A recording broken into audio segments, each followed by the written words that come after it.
Somebody who knows Sean Payton well, he was Ohio State picked in the first round. Malcom Jenkins has a new book, What Winners Won't Tell You. Joining us, a friend of the herd on the show. 13 years, 2 Super Bowls, multiple Pro Bowls, playoffs in 8 of 13 years. Only player ever with victories against Brady and Manning in the Super Bowl, which has never happened. But for the record, thanks for coming. Is it like facing a little bit of the same guy, or were there different challenges with Tom and Peyton? Oh, definitely different challenges. I think me as a player, I was a rookie against Peyton Manning. I get thrown in the game in the fourth quarter, and I'm, damn near peeing down my leg. I played Brady. I was the captain of the defense, a lot different. And, he was playing well, too. So a lot different strategy, but obviously 2 of the best to ever do it. Guys that tend to manipulate safeties and guys on the back end. They were trying to manipulate you. Could you sense it? Yeah, Tom actually did in the Super Bowl. He did a really good job. He threw like a 4 verts, looked me to my right, moved me a little bit in, threw a bang right to Gronk for a touchdown. So both of those quarterbacks, I think, when we were in the Super Bowl against Manning, it was more him and John Vilma changing the play at the line of scrimmage almost every snap. So I'm watching them 2 play chess in real time, which was, as a rookie, you're like, I didn't realize how cerebral the game could be. Not only just Manning, but with John Vilma as a linebacker, both of them really just playing chess with the rest of the players out there. So the book is What Winners Won't Tell You, Lessons from a Legendary Defender. It's got a great cover. I've had this discussion before. I watched Teddy Bruschi play. I work with him at ESPN. He's a really smart, thoughtful guy. And I remember Desert Storm. He was a college guy, undersized. Nobody wanted to recruit him. And I came to learn his intelligence was such a valuable asset with Belichick's brain, and Teddy was such a smart player. Similarly, you're viewed as talented, certainly, first-round pick. But if I said to you, what part of this league is instincts, IQ, and what's talent? What would the balance be? You had both. Not everybody does. I would say at least my game was probably 90% like mental. The physical stuff, I wasn't the fastest, didn't jump the highest. I had good range, I had good long arms, but physically, the God-given talent in the NFL is really even. There are only a few guys that have more God-given talent than everybody else. Few Randy Mosses, 5 in the league. Yeah, there's only a few. But everybody else is really about how fast your game develops, how slow the game is for you, how prepared you are. Do you know how to read the offenses? Do you know body language? Do you know concepts and schemes? Do you know your defense and where the other players are? All of these things are inputs and data that you can read that help you play faster. And when I learned that out, it was I didn't need to be the fastest. I just needed to align, in a position where I could get my job done. I knew where the defense was. I knew what the D-line was doing. I knew where the nickel was. That allows you to now stop. You don't have to play every route. You can just stop 3. And that changes the difficulty of the game by far. No locker room is perfect. There's going to be immature players, and then there's going to be leaders and adults. You go back to your teams that got to the Super Bowl. Was part of them getting there that it was a really serious, principled, grown-up, attentive locker room? Yeah, I talk about it in the book. We're 10-0 with the Saints, and I'm a rookie. I've been in 2 national championships, been to 3 state championships in high school, and in my mind, I'm thinking, here we go again. Winning is easy.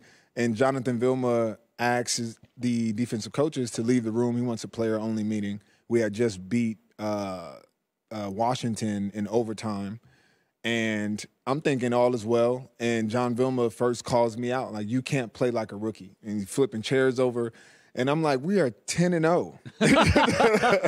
But it was a lesson for me that, we weren't just trying to be 10-0. We weren't trying to just be 13-0. We wanted to win a Super Bowl. And that's hard to focus on, to have that locked in, mentality throughout the whole season, whether you're hitting dips or you're riding highs, you still got to be kind of even keeled. So when I got to Philly, fast forward 8 years, now I'm the John Vilma, I'm the captain of the defense, and I found myself having to keep my team focused throughout the season. And so I do think whenever you look at Super Bowl championship locker rooms, you're going to have player ownership. You're going to have phenomenal leadership from a captain, like team captain standpoint. Listen, Sean Payton's outspoken. He was on our network last year. I loved it. Never learned more. outspoken, makes mistakes, willing to say it. He's a big personality. The Russell thing is really choppy. And I had said earlier, I think I made a mistake. I always viewed Russell's running as sort of an additive, a curveball, a breaking pitch. It was more than that. He's never been a great pocket thrower. I was wrong. Pete Carroll obviously knows more than I do. And now that didn't have the juice running, he's just not. Listen, it's hard for 5'11" guys. Yeah. Tua's acknowledged it. I can't see some of this stuff. And so my guess is they'll eventually have to move off this thing. One of the things I've wondered about, as Russell's very optimistic, religious conviction, very polished, Sean's brutal. Mm-hmm. And that's what I love about him. Yeah. He is raw. Could you see it getting kind of ugly? It's just two different personalities. Yeah, I don't think it'll get ugly, in the media more than it has already. I think we just are alarmed that the two personalities juxtaposed against one another. But Sean is a my way to highway type of guy, and he says what's on his mind. He said many things to me in my career. I've seen him talk to players in a way that's not disrespectful, but that's just matter of fact. And the one thing I could always appreciate about Sean was you knew where you stood. You knew what was expected of you, and you knew what the standard was. I think what we're seeing with the Broncos is it's not really even just the quarterback or just Sean. It's like the team is taking its turns. The defense didn't show up one week, and they show up the next, but the offense isn't there. Sean's not perfect either. He's making some bad decisions. And I think we're just waiting to see if this is going to gel or not. And it's really yet to be seen. And then if not, then we know that some decisions are going to have to be made, obviously, in the offseason. The book is called What Winners Won't Tell You. You can tell from Malcom Jenkins, a very thoughtful guy, lessons from a legendary defender. We were talking about the Niners. The last 20 teams that have faced the Niners are 1-19 the following week. They beat the hell out of you. Yeah. They don't just beat you, they beat you up. Yeah. Go to your NFL. Now, Philadelphia was often the team that did that. Yeah. The Saints, very physical when you were there. Go back to your career. What was a team that you didn't like to play? Seattle. It's easy. The Legion of Boom, when those guys were... Tell me about it. Yeah, I mean, we knew... What year was it? I forget what year. We went there during the season. 2013, 2014? Yeah, I think it was 14 or 13. We went there during a Monday night, and they spanked us and completely annihilated us. We knew physically, mentally, coaching, like they were a better team than us. And then we had to come back later in the wild card. Oh, and they beat you. They did beat us, and we knew we were going to lose that game. We stepped on the field and knew we didn't have a chance to win, but we were going to just try not to be dominated physically. Like, we're like, okay, we're going to at least be able to walk out of here with some respect on our names, because we knew that was a team. When you showed up, it wasn't pretty. They weren't doing something elaborate. They were going to line up and hit you. And you knew it. Yeah, and that was offense and defense. They were running the ball with Marshawn Lynch on offense, and then defensively, you had Cam Chancellor, Earl Thomas, Bobby Wagner, all these guys. That was a physical bunch, and we were known to be kind of the dome team from New Orleans that couldn't win on the road, and they proved it. I said, J-Mac, I sat next to Cam Chancellor. I went to the Mandalay Bay, and I'm in one of those little private little things, and I'm sitting there, and there's this long athlete next to me, and I look over, and I'm like, I swear to God, that's Cam Chancellor. And I talked to him very nice guy. Yeah, great guy. Dude. Mean on the field, though. Dude, his size, I was like, and he goes, yeah, I've lost a little bit. And I'm like, excuse me? That dude was a thumper. Yeah. When he hit, what was the lineman that he put down a couple times? And he's hitting, pulling guards, and I'm like, that is a man right there. That's if you're going to play the strong safety position, that's how you do it right there. He was built like a linebacker. Yeah. All right, so CJ Stroud shocks the world. And I said this weekend, I think there's going to be a little regression. Everybody's got film now. Now, I think he's done really well. Yeah. He's like Jared Goff. If you give him time, beautiful thrower of the football. Yep. I mean, it's pretty. I'm kind of shocked. Ohio State guy. So I said that I didn't see a ton of juice. I just saw a pocket guy, and Goff as a pocket guy has limitations. As an Ohio State guy, you probably heard stuff about him. Yeah. What were they? Are you surprised by? I mean, he makes no mistakes. Yeah, I think that's what you're most surprised at is any rookie. I don't care how good you are. They come in and usually you're concerned about taking care of the football. And I don't think he's thrown an interception yet. No. Yeah, which is surprising. I think that just tells me without even looking at the tape that he's probably clean in the pocket. He's probably not getting hit a lot.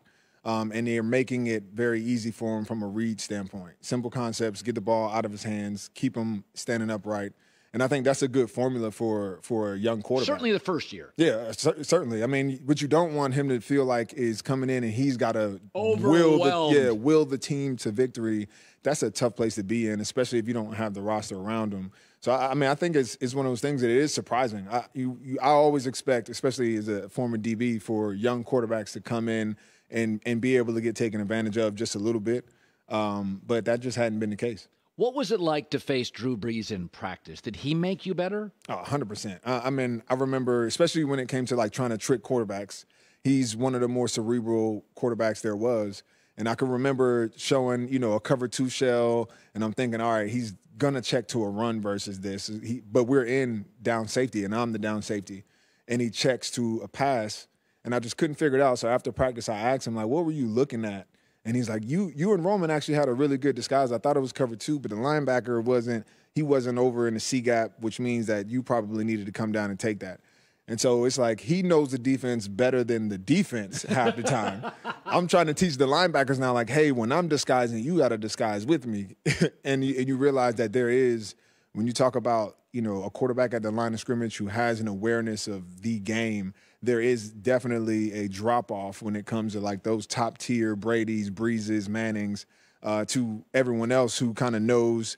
They'll know the safety. They'll know, a nickel pressure, but the detail of the defensive line shades to where the linebackers are, that was next level. So for me, it even made me now layer in my disguises. It made me talk to more teammates. I had to get the linebackers to play into it, get the nickels to play into it, because you realize it's not just, college, like, hey, I line up on the hash and I'm going to trick the quarterback.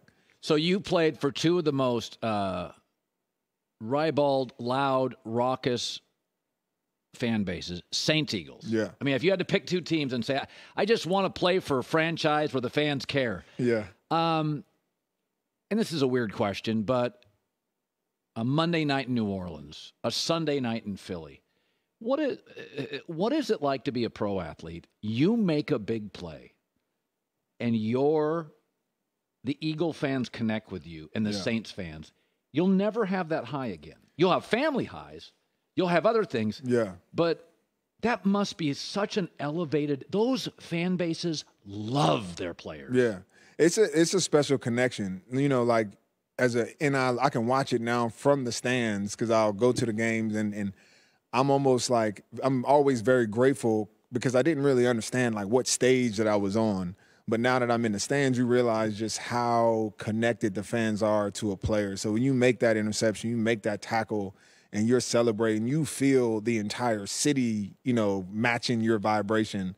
It's a special thing, and that teams or the city is behind you.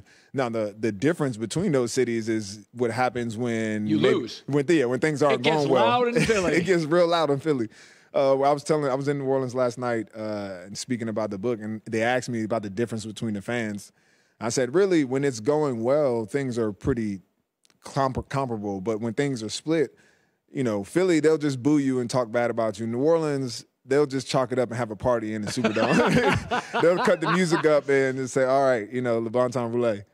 Yeah. Did you ever listen to WIP and that stuff? No, I couldn't do that. It was brutal. Bryce Harper said he listens to it every day. No, I can't do it. I was one of those people. I turned off the TV, turned off the radio because it's brutal. And every week, it doesn't matter what you did last week. Every week the sky's falling. Okay, Malcom Jenkins, the forward by Tom Brady. Yeah. How great is that? That was special. Tom is, when I came up with the title, I'm thinking, all right, well, who's my favorite opponent? When I talk about being a defender, and Tom was that person. I didn't realize how much he motivated me as a player until he retired. And now I'm looking at the NFC South like, who am I getting ready for? It was different. And I played Tom so many times. So reaching out to him, and he blessed me with the forward.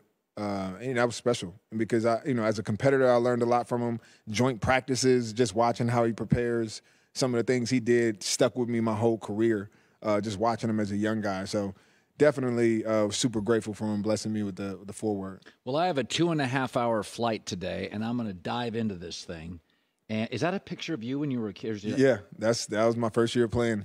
Wow. come a long way. This is a great looking book. I appreciate it. What Winners Won't Tell You. Forward by Tom Brady. Lessons from a legendary defender. I can't wait to dive into this thing.